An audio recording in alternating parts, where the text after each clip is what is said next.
he was getting killed in 2 hits, and he was like, you know what? I want a character that does 1 billion damage, also moves fast, and also can you really blame him? Has bigger health. I mean, you really blame him?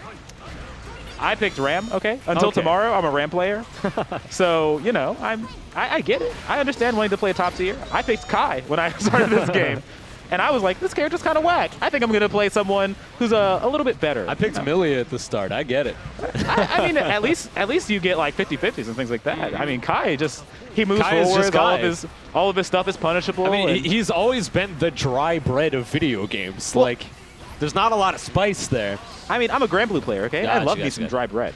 But Kai was like dry bread, but it's been like left in the sun. It's kind of like, it's kind of getting kind of crinkly. Like you touch it a little bit, you go to pick it up because you're thinking, oh, it looks some toast, and then it breaks in your hands. Ugh. All right.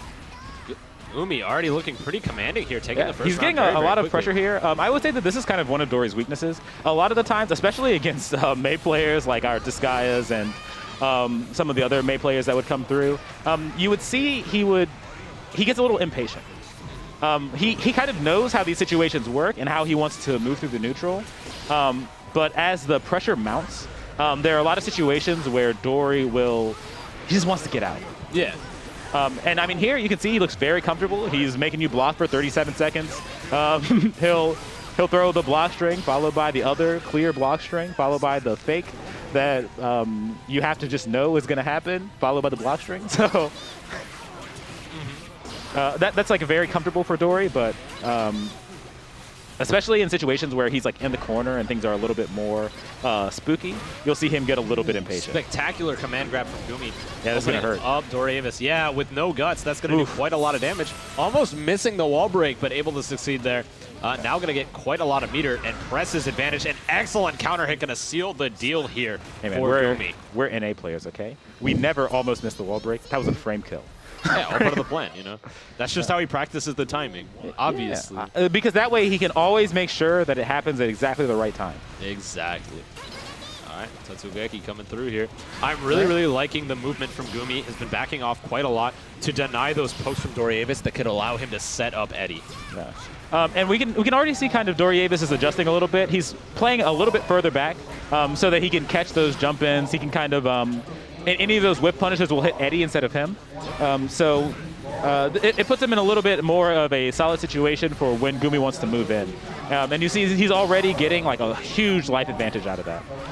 Granted, he's playing against May, so who knows? Yeah, Yellow RC coming through. Gets another pickup. Finally able to just kind of slowly chipping down GUMI right now. All right, finally able to get that sweep. Gets the miss with the hard knockdown.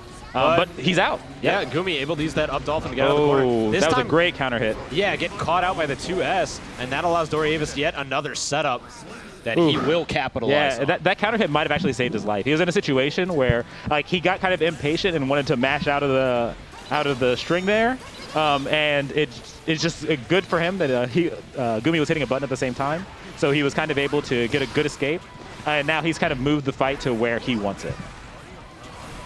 For sure. Yeah, now utilizing these opposes to set up just a little bit easier, forcing the burst from GUMI here, who is starting up some solid damage, trading the burst. Very smart there. That situation, I feel like he kind of had to burst. Like, May still had like 2 or 3 more hits that he could get, and if he ends up in that situation where he's like pushed to the corner, lost that much health, having a burst doesn't really help you that much anymore. All right, Purple RC to capitalize off of the drill. Excellent follow-up there. It's going to be 1-1. Doriavis going to be trading a game now. Yeah, and that was a really good adjustment from Doriavis. He's kind of keeping the match a lot closer to like the mid-screen where he would want it until he's applying pressure. So I think that the onus is on GUMI right now to make a good adjustment. That was a really good positional burst. Yeah, it seems like we're seeing that right now. Utilizing all of his resources, including the burst, to try and take that advantage quickly and utilize it. GUMI. Party time. See that frame kill? It was amazing. GUMI already taking an easy 90% there. All right, Doriavis now finally able to recruit, building some distance here, but the Yellow RC could spell some disaster. Utilizes that jump in to slowly force GUMI into the corner. But an unfortunate dash in could spell disaster for him. Cost him his burst, and he is now at a magic pixel, ladies and gentlemen. This is mega spook. Yeah, cannot afford those gaps. The counter hit coming through, and GUMI going to take the round. It seems like he felt like he had to push something there. Yeah, you can't afford to be too defensive because then you're going to eat a dolphin, and chip damage does kill. Yeah, and I mean, like, a lot of those situations, like, she has a command grab that does a lot of damage, so... Huge counter hit from GUMI, recognizing the gap in the string there. Yep. Now utilizing those command grabs, catching Doriavis off guard, and leading to a lot of damage. And he wasted his burst last round, so he had to hold the whole thing. Yep, yeah. GUMI has been doing a great job of conditioning that option, I think. He's been hitting quite a lot of buttons, utilizing those frame traps very, very early on, very consistently against Doriavis, and now he's starting to weave in those command grabs that May is famous for. So GUMI's going to go up 2-1 here. I think that the OS for Dory here is that he hasn't been playing for a couple weeks, so you know, he's able to kind of escape the responsibility of his loss here. Oh, RNGG definitely said something. I could see it. I could see it in their eyes. All right. I'm not going to lie. The only reason I kept talking there was because I thought this was losers finals. I'm like, hey, man, we got one more game. No worry. No. Yeah, no, that was GUMI destroyed the losers finals hopes there